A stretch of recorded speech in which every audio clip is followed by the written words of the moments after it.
Welcome, in this video we are going to learn URLcrazy. It's an information gathering tool on Linux.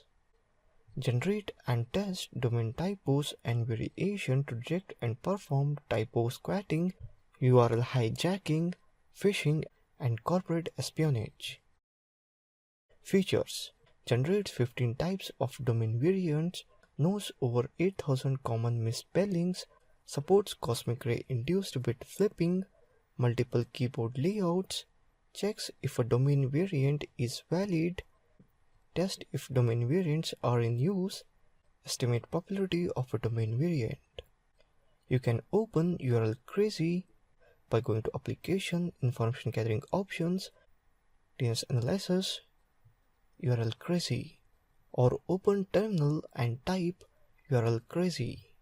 You can see that URLcrazy tool options, that is -k for keyboard layout, -v for popularity, that is check domain popularity with Google, -r do not resolve DNS, -i show invalid domain names, -f for format type, comment readable or CSV, -o for output file, -h for help, -v to print version information.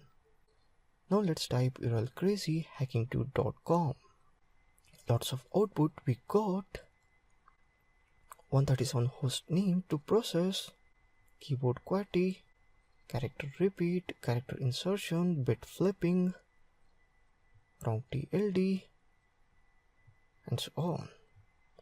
Lots of information we can observe here, as I had described in beginning of the video. Now let's popularity, so I will type URLcrazy -p hacking2.com. Can observe the output for popularity. Nothing we got. Character omission, character swap. Basically we got nothing, to be frank. Let's go for another option, that is -i, where -i stands for show invalid domain names. We'll try on google.com. Here you can see we got some valid is true or not. Google.com is valid. Google.co is not, false, and so on, validity true or false for all that kind of domain. That is google.com. Now let's try -v for google.com, where -v means print version information. Here we got 87 host names to process. We got no such information on version here, to be frank. Okay, that's it. You can try all those options. If it is applicable to that website, means that option will show up, or else it will not. That's it about URLcrazy information gathering tool on Linux. Thank you for watching this video.